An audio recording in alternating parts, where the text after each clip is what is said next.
Frères et sœurs en Christ à travers le monde, que Dieu vous bénisse abondamment et puissamment au nom de notre Seigneur et Sauveur Christ Jésus. C'est une joie d'avoir cette deuxième série, cette deuxième partie de la série intitulée Un message de Dieu à ma pause de midi.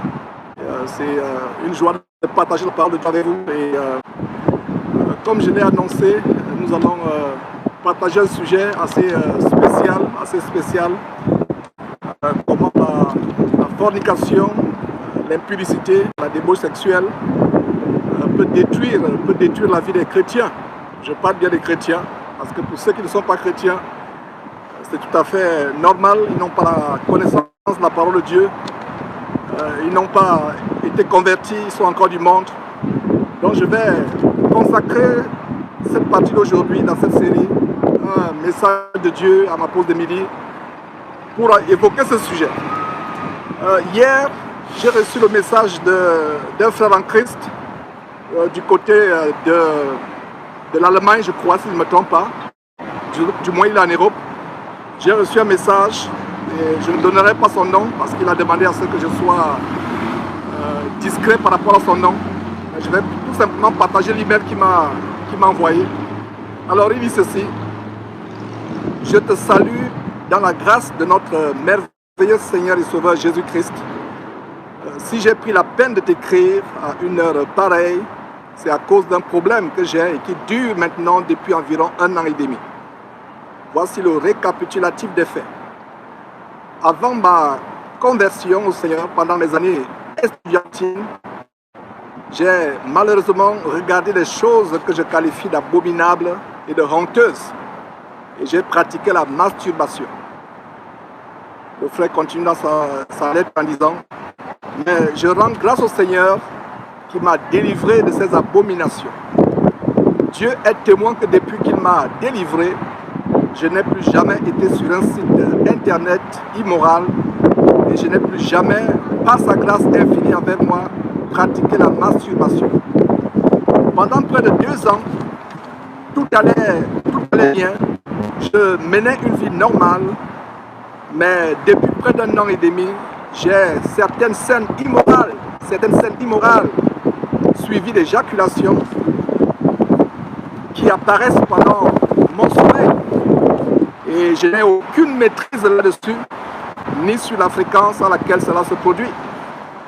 Je comprends que durant ces années, j'ai pollué mon esprit avec ces saletés, mais j'aimerais savoir s'il y a une issue à cela, ou bien si je suis condamné à vivre avec comme conséquence de mon iniquité, Donc, mes frères, voilà ce message assez touchant, émouvant d'un frère. Excusez-moi, il y a tellement du vent ici. Voilà, j'espère que vous me suivez malgré le vent, parce que voilà donc le message d'un frère, un message tellement émouvant d'un frère.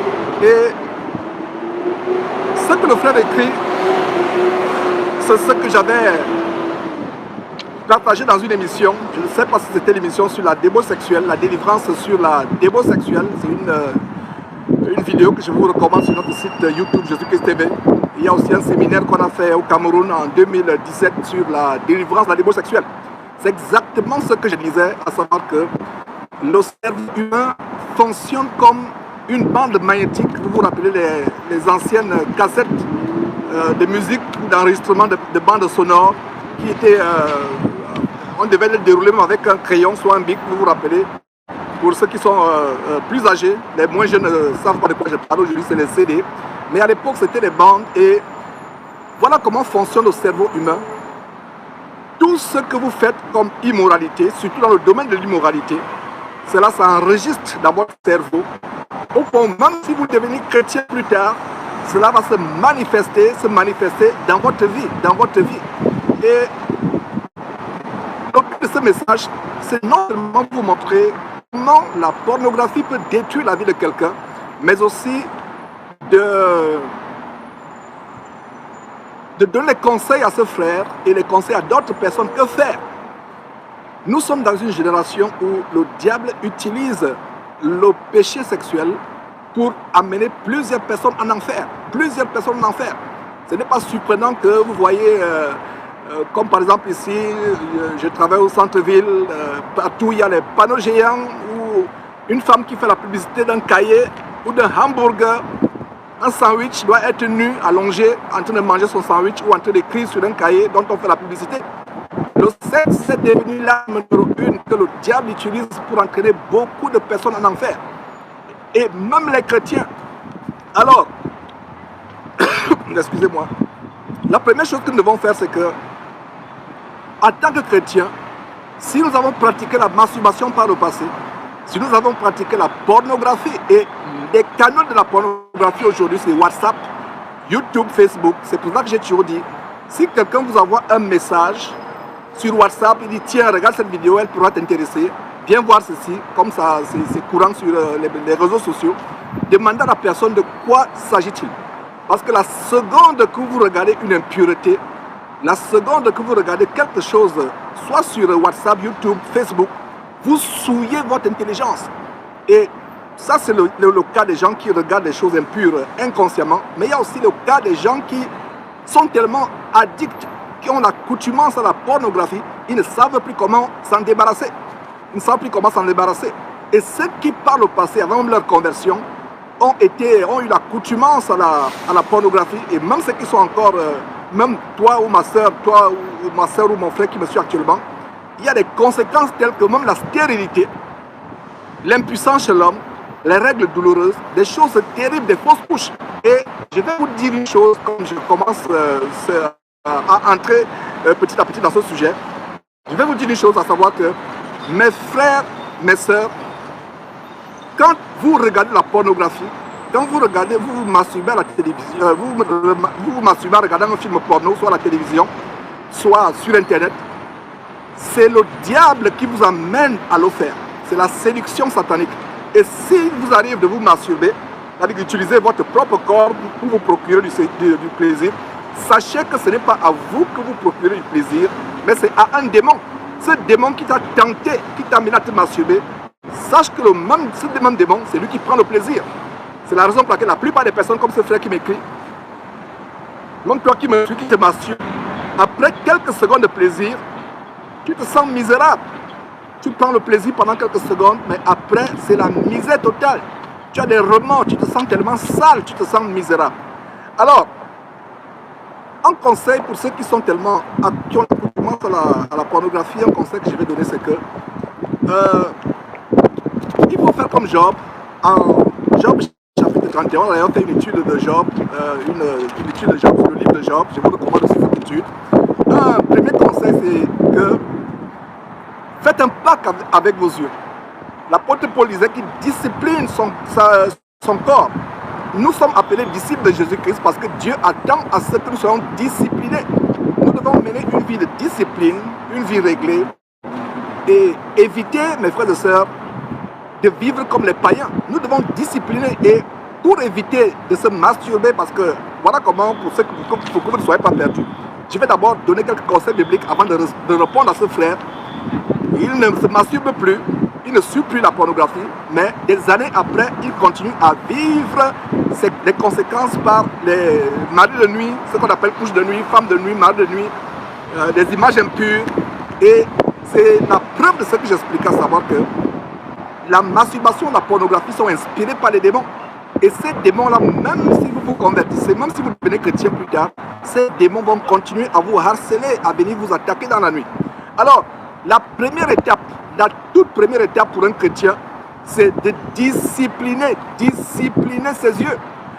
Regardez ce verset, pour vous qui avez les Bibles ouvertes devant vous, Job chapitre 31, prenez des notes s'il vous plaît.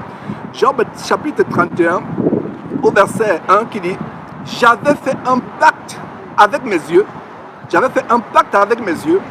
et je n'aurais pas arrêté mes regards sur une vierge. » Il est question, mes frères et sœurs, de faire un pacte avec vos yeux, de commander vos yeux. Ce n'est pas vos yeux qui vous commandent. C'est comme je vous ai dit, avant d'ouvrir un fichier, une vidéo que quelqu'un vous envoie, demandez à la personne qu'est-ce que c'est.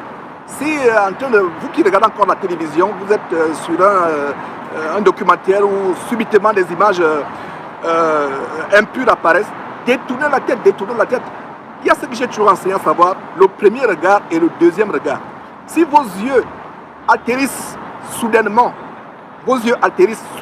involontairement sur une image impure, ce premier regard ne fait pas de vous forcément un pécheur. Vous ne vous êtes pas souillé avec ce premier regard. Avec le premier regard, détournez la tête, détournez la tête. Dites comme, faites comme Job qui dit, j'avais fait un pacte avec mes yeux et je n'aurais pas arrêté mes regards sur les vierges. Les jeunes gens, vous qui êtes jeunes, vous êtes dans la rue, vous regardez une belle fille, selon vous, qui passe habillée de manière soi-disant sexy, et en passant, si quelqu'un vous fait le compliment, vous sort en disant que vous êtes habillé de manière sexy, sachez que c'est une insulte. Parce que dans sexy, il y a le sexe. Donc, ça veut dire que vous limitez à un objet de sexe. Alors que ma soeur, Jésus-Christ et Dieu son Père voudraient que tu sois vu comme comme quelqu'un qui dégage la piété, la sanctification, etc. Alors, Job dit, j'avais fait un pacte avec mes yeux et je n'aurais pas arrêté mes regards sur une vierge. Voilà le premier standard pour éviter la pornographie. Parce que la pornographie commence par vous êtes sur Internet et aussi à l'oisiveté, comme on va voir dans quelques instants. Vous ne savez, vous n'avez rien à faire, au lieu de prendre votre Bible et lire, au lieu de prier pour les frères et sœurs, vous n'avez rien à faire, vous installez de page Facebook pour voir vos anciens amis, vos anciens camarades. Voilà comment, petit à petit, vous glissez sur leur photo de profil et petit à petit, le diable, là, il vous gagne, il sait que vous êtes oisif et peut-être que vous n'êtes pas marié. Et même si vous êtes marié, il y a l'insomnie, même si votre partenaire est là, ou votre mari ou votre femme, l'oisiveté vous amène à commencer à naviguer sur Internet, aller de maison en maison. L'oisiveté, les maisons ici, c'est les maisons virtuelles, compte Facebook, compte WhatsApp, commencez à voir les images et le diable, il vous guette. Et voilà comment vous tombez sur des images, ça va crescendo, ça ne fait que monter. Vous tombez maintenant sur des images un peu plus crues et plus tard, c'est des images vraiment impudiques, des personnes nues ou des personnes qui s'accouplent comme des animaux. Et voilà comment vous allez vous amener, ça va vous amener à vous masturber. Alors, Job dit, j'avais fait un pacte avec mes yeux et je n'aurais pas arrêté mes regards sur une vierge. Ne posez pas les regards sur une femme qui n'est pas votre femme pour la convoiter. Ma soeur, ne pose pas les regards. Tu vois un monsieur bien musclé là, etc., qui s'avance devant toi. Si tu sens que tu seras amorcé dans la convoitise des yeux, détourne la tête. Tout part avec les yeux. Et il y a aussi Psaume 119, verset 37, qui dit, détourne mes yeux de la vue des choses vaines. Voilà la prière que nous devons faire. Et voilà un bon verset que je conseille au frère qui m'a écrit. Donc je vous ai lu l'email en début de cette émission. Si vous avez fait des choses impures par le passé, comme d'ailleurs moi-même, mes frères et sœurs, je vous ai toujours témoigné comment j'étais un impudique, un abominable impudique. L'océan m'en a délivré, l'océan m'a donné le dégoût des choses dans lesquelles je me vautrais par le passé. Et c'est un témoignage que je donne, je le dis à ma honte, mes frères et sœurs, mais là où le péché a abondé, la grâce a surabondé. Donc sache que toi qui as un problème avec la masturbation, avec la pornographie, mets ta confiance en Dieu. Dieu peut te délivrer et il va te délivrer. Il est fidèle, il est fidèle, il est fidèle. Alors, ce verset, Psaume 119, verset 37, c'est un très très grand verset qui dit, détourne mes yeux de la vue des choses vaines. La chose, prions. Et hier, on a vu dans la série d'hier, dans la partie de la série de un message de Dieu à ma pause de midi, la partie hier était sur la prière. On a vu on a étudié cette prière que le Seigneur Jésus nous a recommandée. J'espère que vous me suivez, il y a tellement du bruit au centre-ville ici. Donc, cette prière où Jésus a dit, ne nous soumets pas à la tentation. Cette prière qu'on appelle communément notre Père, qui est en Luc chapitre 11 ou Matthieu chapitre 6. Une partie de cette prière, c'est que ne nous soumets pas à la tentation. Donc, pour les frères et sœurs qui ont eu l'accoutumance à la pornographie, qui ont eu l'accoutumance à la pornographie, voilà un merveilleux verset pour lequel on peut prier. Psaume 119, verset 37. Détourne mes yeux de la vue des choses vaines. Fais-moi vivre dans ta voie, la voie de la sanctification. Nous devons prier. Seigneur Dieu, détourne ma vue des choses vaines, que ce soit consciemment, que ce soit dans le sommeil. Donc mon frère, toi qui m'as écrit, voilà une bonne réponse. Psaume 119, crie à Dieu. À partir d'aujourd'hui, il dit, Seigneur Dieu, j'ai péché, j'ai fait des choses impures. Ces choses viennent me hanter, je ne les vois plus, je ne les vois plus, je ne les vois plus physiquement, mais ces choses viennent me hanter dans la nuit. Je t'en supplie, détourne mes yeux de ces choses, que ce soit dans le sommeil, éloigne ces choses de moi et continue à prier. Et on va voir plus tard, par la grâce de Dieu, dans une autre partie de cette série, des messages de Dieu à ma pause de midi, comment le Seigneur nous a dit de prier avec persévérance, de ne pas se fatiguer, de ne pas se relâcher. Prier, prier, prier, c'est tout ce qui te reste à faire. Je le disais, et voilà, je vous ai dit dans une émission que les péchés sexuels, la fornication qu'on a commise par le passé, viendra nous hanter. Et d'ailleurs, il y a une étude des scientifiques américains, je vous ai partagé dans une émission, l'étude des scientifiques américains d'une université américaine, qui ont trouvé avec des évidences que l'ADN des personnes avec qui vous avez eu des rapports sexuels se retrouve à jamais bloqué dans votre vie. Ça veut dire que si vous êtes allé avec X, Y, Z, aujourd'hui vous êtes repenti, vous êtes converti, peut-être vous êtes marié, mais vous ne savez pas qu'en dehors de votre mari, vous avez tous les hommes, la vie, parce que l'ADN, pour ceux qui ne le savent pas, l'ADN c'est la vie. Donc vous avez la vie de toutes les personnes avec qui vous avez forniqué dans votre corps sans le savoir. Non seulement vous êtes une même chair avec votre mari, votre femme, mais vous vous retrouvez en train d'avoir tous les ex. Un seul rapport sexuel peut détruire votre vie. Un rapport sexuel n'est pas anodin, mes frères et sœurs. Vous allez dans un bar, vous prenez une fille de joie ou dans une boîte de nuit, vous prenez une prostituée, vous pensez que c'est un seul rapport. Ce n'est pas un seul rapport, mes frères et sœurs. Ça peut avoir des conséquences. Qu'en est-il des femmes qui, à la suite d'un rapport, d'un amusement de quelques secondes, se sont retrouvées avec un enfant qui regrette toute leur vie? Vous, chrétiens, prenez votre vie au sérieux. Et voilà dans ce verset, Somme 119, verset 37, détourne mes yeux de la vue des choses vaines. Détourne mes yeux de la chute de la vie des choses vaines. Fais-moi vivre dans ta voie. Les dangers de l'impudicité, mes frères et sœurs, on n'a pas le temps d'énumérer cela. Et tout commence par les yeux. Tout commence par les yeux. Vous voyez, et vous êtes en train de faire des choses terribles. Et on a le cas, par exemple, du roi David, en 2 Samuel, chapitre 11, verset 2 à 4.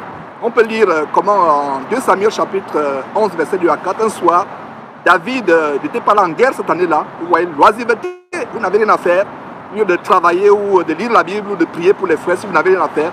Voilà, David, cette année-là, à cause de l'oisiveté, il n'avait rien à faire, il n'est pas là en guerre. Un soir, David se leva de sa couche, il était en train de dormir, mais il avait les insomnies, il se lève.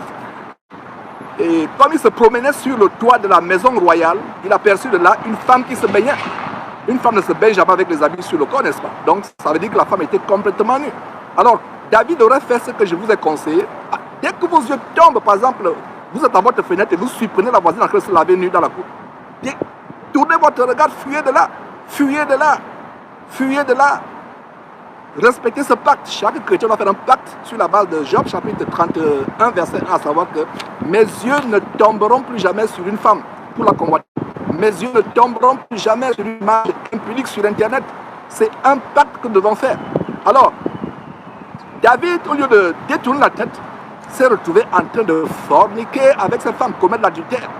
Voilà où un simple regard peut conduire. Et voilà comment David s'est retrouvé en train de commettre l'adultère. Et non seulement c'est l'adultère, c'est aller plus loin. Il a fait tuer le mari de cet homme, Uri, en guerre. Voilà comment un simple regard vous amène à la convoitise. Non seulement la convoitise en train d'adultère, l'adultère plutôt en train de meurtre. Voilà comment David, toute sa vie, a eu cela à cœur. Comme un fardeau, un fardeau.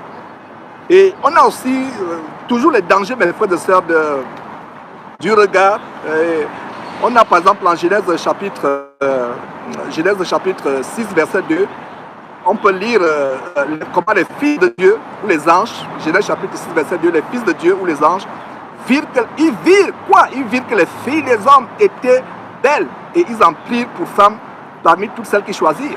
Allez lire cela et voilà comment les anges déchus qui ont quitté leur royaume céleste couchent avec les filles sur terre.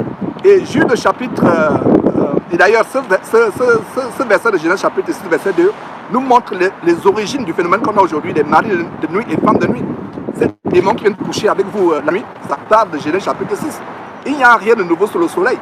Alors, nous voyons comment en Jude chapitre, Jude n'a qu'un seul chapitre, Jude versets 6 et 5 nous révèle comment ces anges ont quitté le ciel pour commettre des actes contre nature. Parce que un ange qui couche avec un homme, c'est un acte contre nature. C'est comme une femme qui couche avec une femme, c'est comme un homme qui couche avec un homme.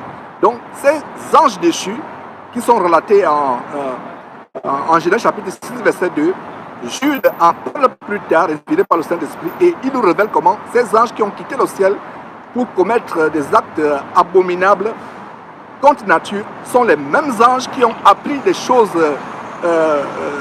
terribles, ces choses, l'homosexualité, le lesbianisme, qui ont appris ces choses terribles aux villes de Sodome et Gomorrhe qui ont été détruites.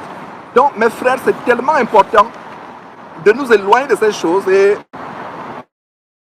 c'est tellement important. La délivrance de la pornographie, la délivrance de la masturbation vient du fait que nous disciplinons nos yeux. Nous faisons un pacte avec nos yeux comme Job l'a fait. Et d'ailleurs, regardez l'avertissement terrible de Jésus-Christ en Matthieu chapitre 5, verset 28. Cet avertissement terrible, qu'est-ce que le Seigneur Jésus dit?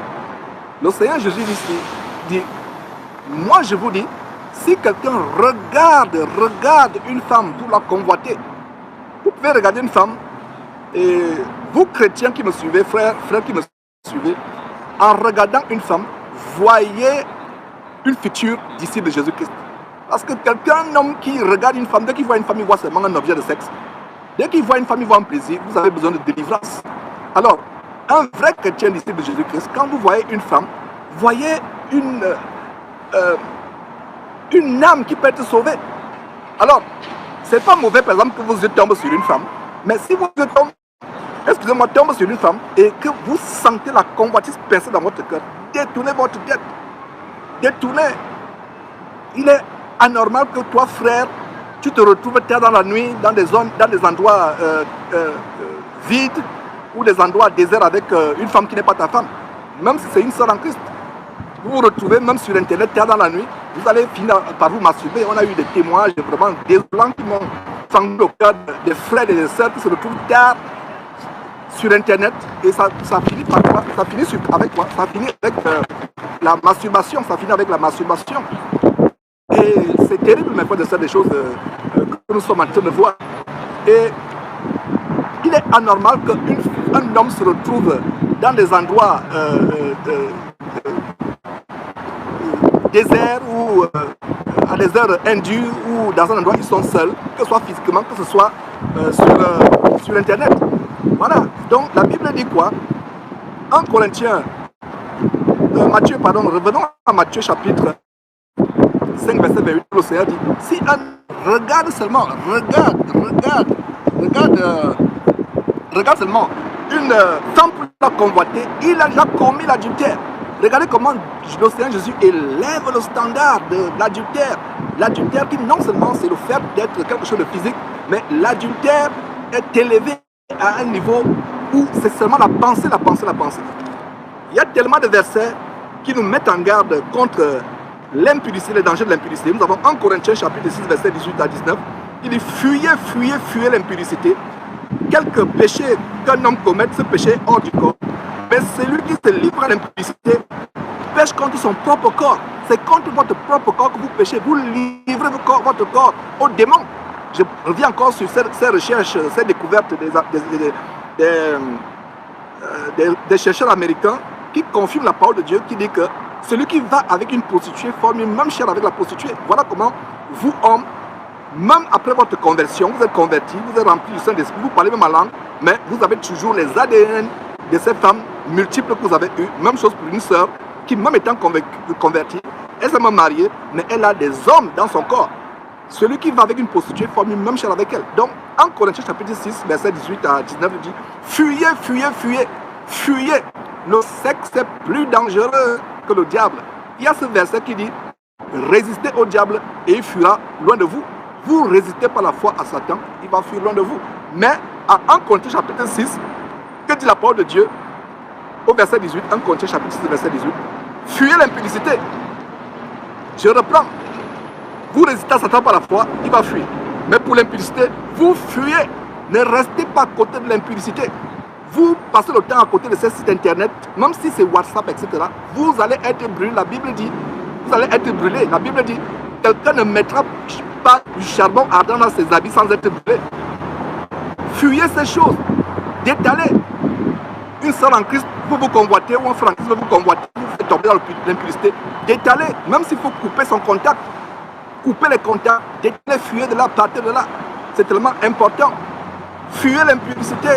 Quelque autre péché qu'un homme commette, ce péché est hors du corps. Tout autre péché qu'on commette est hors du corps. Mais celui qui commet l'adultère, la fornication, l'homosexualité, l'inceste, tous les péchés sexuels, parce qu'impudicité signifie démon sexuel, pêche contre son propre corps. Et le verset 19, 1 Corinthiens chapitre 6, verset 10 dit, ne savez-vous pas que votre corps est le temple de Dieu? Imaginez-vous, le temple de Dieu, le temple du Saint-Esprit.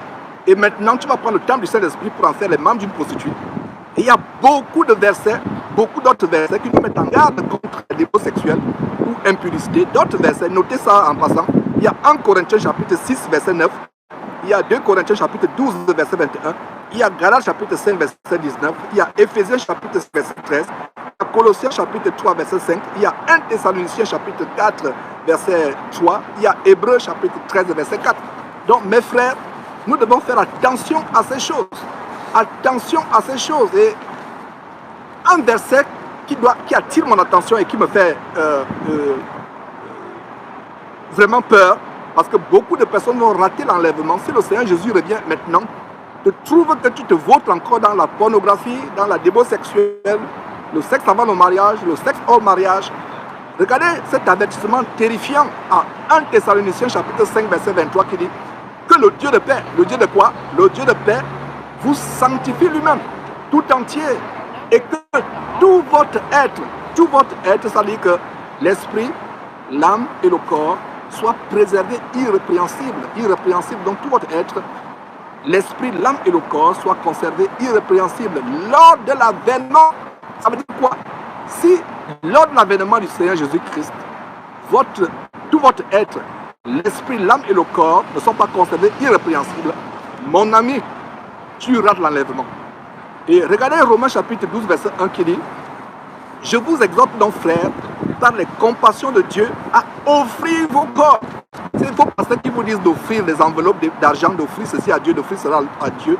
Le meilleur sacrifice, parce que Jésus-Christ a payé notre sacrifice suprême.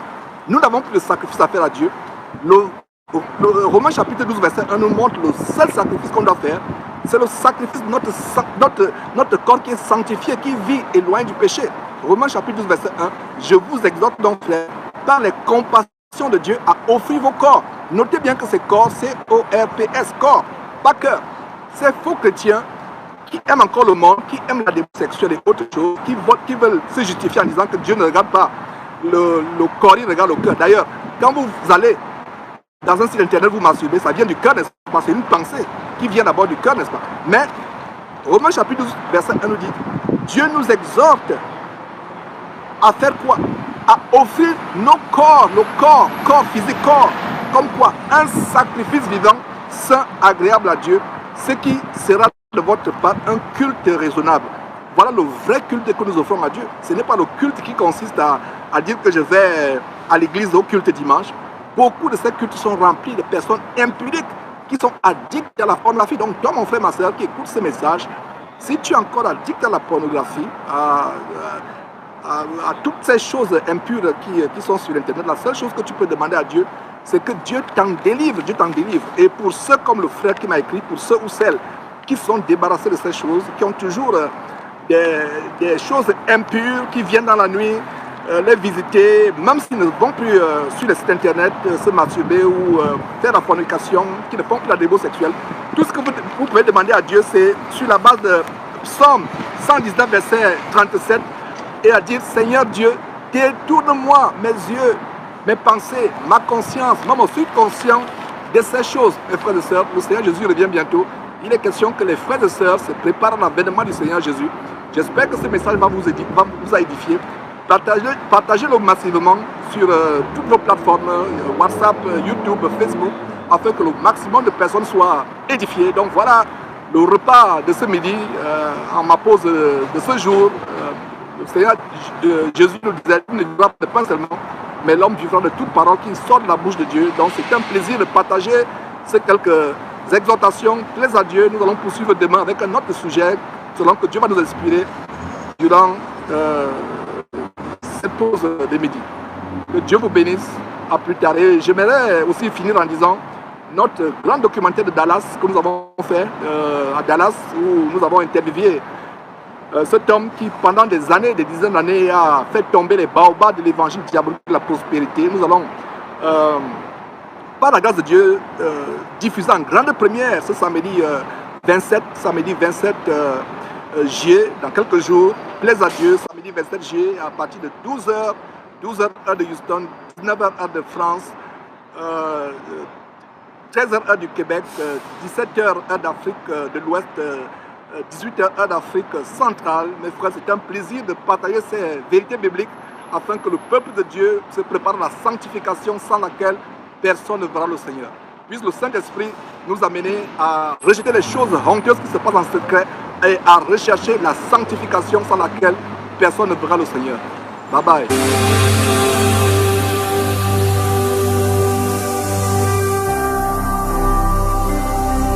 Jésus-Christ TV, vous connaîtrez la vérité et la vérité vous affranchira.